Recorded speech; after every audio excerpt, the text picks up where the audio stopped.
coletiva, né? Qual é o que marca o nosso povo? E se você olhar, né, você vai numa sinagoga, a oração, os tefilotes são coletivos. Né? Então, isso tudo junta com o que o Sayão está falando. Né? Eu estou aqui com vocês dois que são muito mais conhecedores do que eu. Não, de jeito nenhum, eu tenho certeza que não. Eu queria, depende de quê? Futebol não sou. Eu queria só voltar só rapidinho para três coisas, né? Número um, falamos sobre quem matou Jesus, né? E muitas vezes as pessoas esquecem que, como você leu, nas profecias, nas escrituras do Tanakh, está profetizado, de acordo com o cristianismo, a crença de que o Mashiach iria vir e o Mashiach iria sofrer. Então, como que um judeu pode ser culpado e nenhuma outra pessoa ser culpado, né? E aí, segundo, eu entendo, né, o desrespeito quando falam Yeshua, mas como minha família, né, meus antepassados na Hungria e na Belarus foram levados da sua cidade e foram colocados em campos de extermínio e tiveram um soldado que tinha uma cruz pendurado na cintura em algum lugar e falava: você vai morrer porque você matou Jesus.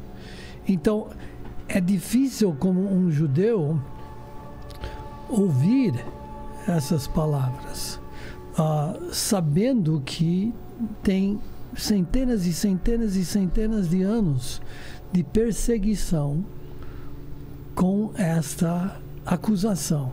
E genocídio. Então eu entendo, mas temos que entender também que o meu povo, né, muitos sofrem por causa do antissemitismo cristão e de muitas coisas que foram escritas, como do Martim Lutero, né? Sabe que a igreja adventista lá em Israel, ela não coloca a cruz no seu logo. A igreja adventista, ela tem são duas chamas assim, e uma cruz no meio. Até parece um pouquinho com a da igreja metodista, só Sim. que não é vermelho. Nada político. E lá não aparece a cruz. Não é porque a gente está escondendo, é uma questão de respeito. Porque eles têm essa questão com a cruz mesmo. Porque você teve a Inquisição e tudo. E eu vou até falar uma coisa aqui, Daniel, defendendo o que você está dizendo aí. Não quero tangenciar para isso aqui, porque o nosso tema é outro, mas um dia eu vi uma pessoa, e eu sou negro, embora eu tenha um cristão novo na minha família. O Pereira que eu tenho que teve miscigenação, mas o meu Pereira, eu fiz uma busca, são cristão novo e vem por parte de mãe. Raiz de Jacó.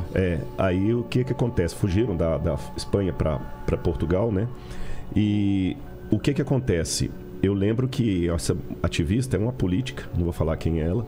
Ela falou assim: é uma estupidez falar, e ela defendendo todo o ponto dela, assim, né? O dia que me provarem que tem um branco que sofre como o povo negro, meu povo negro, aí eu... Quando ela falou isso aqui, gente, eu falei assim, se eu tivesse naquele debate, com todo respeito, eu estava assim, você quer que eu mostre um branco que sofre como negro ou pior? O judeu. Embora tenha judeu etíope, tenha judeu, mas assim, essencialmente, muitos judeus são mais brancos. E eu não estou menosprezando o sofrimento da herança do povo negro. Sim. Por favor, não leve para esse lado, não, que não é isso que eu estou colocando. Claro. Qualquer tipo de escravidão, de desumanização é cruel, é hediondo, a gente tem que combater, é absurdo. Não é isso que eu estou falando, mas eu estou falando assim, em termos históricos de quantidade, o judeu sofreu muito mais opressão e por muito mais tempo do que os negros africanos que vieram para o Brasil. 1/3 dos judeus foi eliminado na época do nazismo. Não, e o nazismo, um terço. E eu posso falar com vocês uma coisa, sem querer ser mal interpretado, o que o nazismo fez ainda foi o menor. Como assim? Porque o que veio depois? Não, antes. Antes, O que veio porque o que veio antes do nazismo... Gente, a gente está falando aqui proporcionalmente, eles foram perseguidos, Hitler, a gente não estou querendo de maneira nenhuma diminuir o Hitler, mas a gente coloca muito o Hitler, o nazismo, porque ele ficou mais famoso. E foi um extermínio em massa, né? Mas em primeiro lugar aqui, o Hitler não inventou o antissemitismo, que já foi explicado o que é. O Hitler, ele apenas pegou uma propaganda que já existia na Europa, de pessoas anteriores a Hitler, e que tinham, e isso aqui é interessante, porque eu nunca vi o racismo contra os negros explicado cientificamente ou filosoficamente. Mas o racismo contra os judeus era explicado filosoficamente e cientificamente. Por Heidegger tinha uma cadeira na Universidade de Berlim que ele tentava explicar cientificamente. Se você olhar, tem publicações acadêmicas. Mas falando que era uma raça inferior? Mais do que isso. Mostravam o nariz, uma raça tamanho da cabeça, tamanho da orelha. Sim. Eu sou um acadêmico. Tem um livro famoso da editora Perspectivas de Leon Poliakov chamado O Mito Ariano.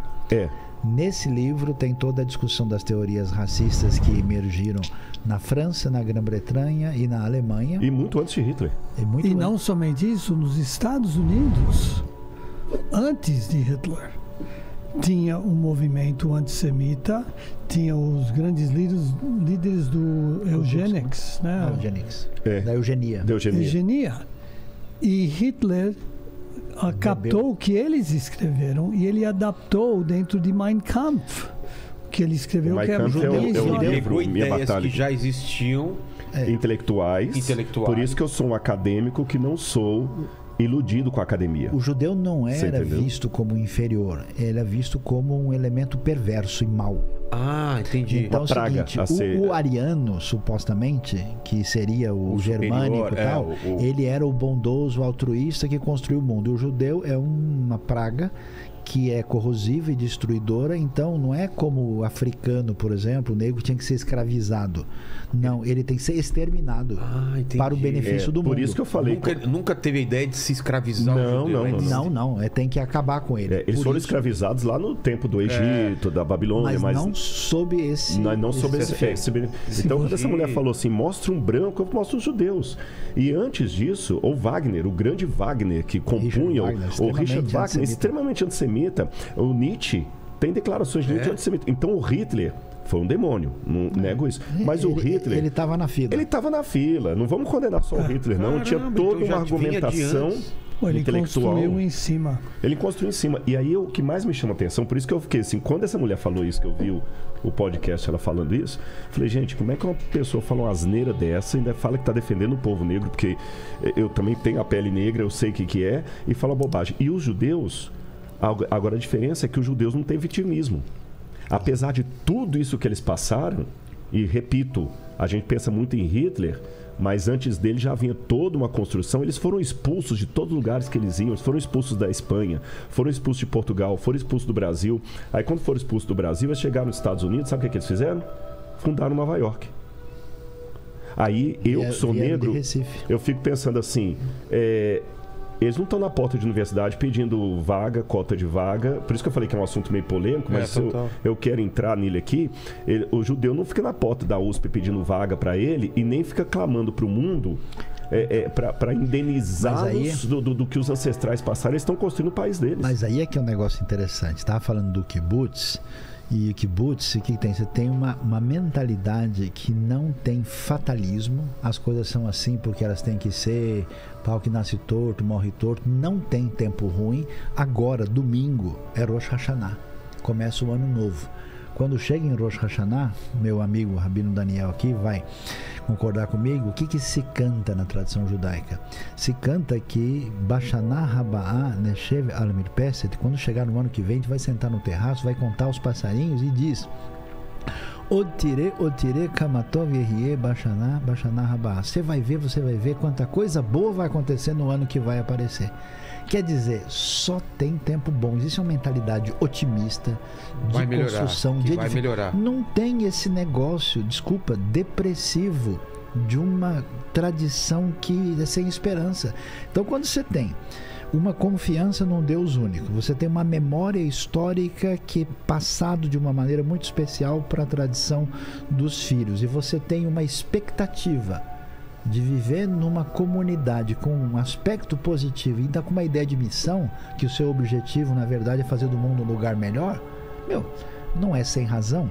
90% da produção científica que a gente tem nos últimos 100 anos vem da tradição protestante judaica. Prêmio Nobel, os judeus não são nada, são 0,02 do mundo, é 20%. Por quê? Porque a mentalidade que bebe disso aqui, ó, da palavra divina, bem entendida, ela produz sociedade, civilização, família, bem-estar, progresso, liberdade, e disso a gente não pode abrir mão. Aliás, a galera, Vilhena, vai para Israel com a gente, não só para visitar o passado, mas para visitar o futuro. De volta para o futuro. Nossa. Aí sim. Por quê? Porque lá você tá diante do cara que é beduíno, que está ali no deserto vivendo do jeito que o Abraão vivia, e ali do lado você tem um centro de tecnologia lá na Technion, que é o MIT israelense. Então você tem a realidade de convivência. Eu posso dar uma palhinha aqui? Claro, que a gente vai. claro. Ó, a gente vai. Ó, pessoal, é o seguinte. Nós estamos aqui com as malas prontas. Não sei se eu levo o Vilhena daqui para o aeroporto direto. Não, calma, espera calma. um pouquinho. Tem né? que fazer algumas coisas. Na aí. verdade, Tem que comer nós. mais pizza primeiro. É mais verdade, pizza. é verdade. Tem a pizza, esqueci disso, desculpa, Exato. né? Não, Nós estamos no fim. é bom ir com fome para comer falafel. É verdade. Fim de setembro, o pessoal viaja fim de janeiro.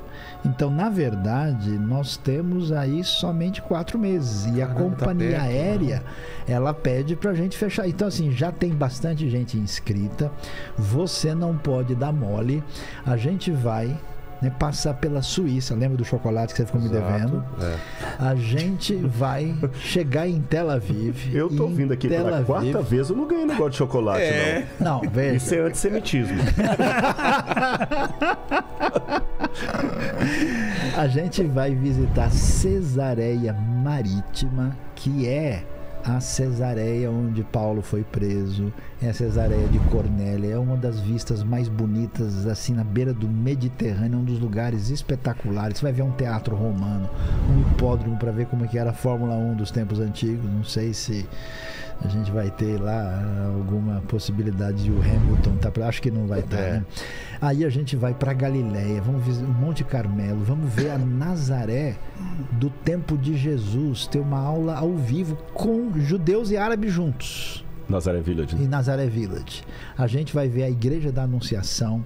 E, aliás, é o seguinte, a nossa viagem, ela não tem cor confessional. A gente está aqui como pensadores e como teólogo, Falando arqueólogo. que não vai estar Não, relacionado a uma religião. Não tá. Você não precisa ser São Paulino para ir como ele. Entendi. Exato. Você pode continuar corintiano. Ó, mas peraí, a Bíblia fala sede santos, porque tá misturando. Eu não quero falar muito nesse assunto porque tá meio complicado pro meu lado ultimamente. Mas o lance é o seguinte: a pessoa.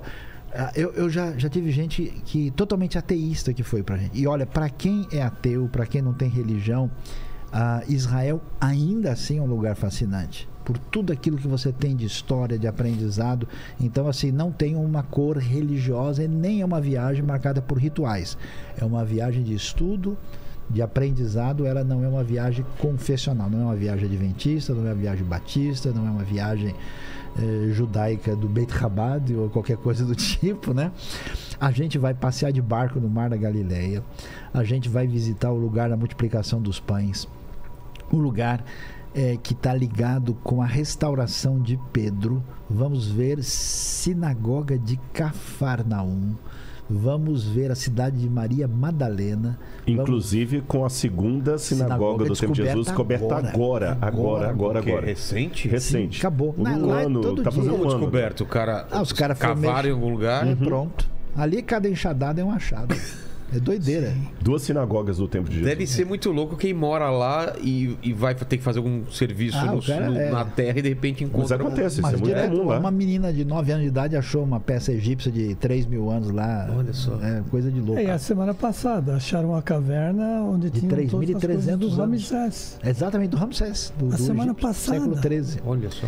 Aí, Monte das Bem-aventuranças, nós vamos visitar o Rio Jordão, passear pelo Vale do Jordão, vamos a Jericó, vamos visitar o deserto, eu quero ver o Vilela boiando no Mar Morto. Eu não consigo boiar em nenhum lugar. Mas lá você vai. Dessa vez você consegue. Não consigo. Minha perna, ela desce. Não vai lá descer. não desce. Mas como Lá não não desce? Porque você vai ver.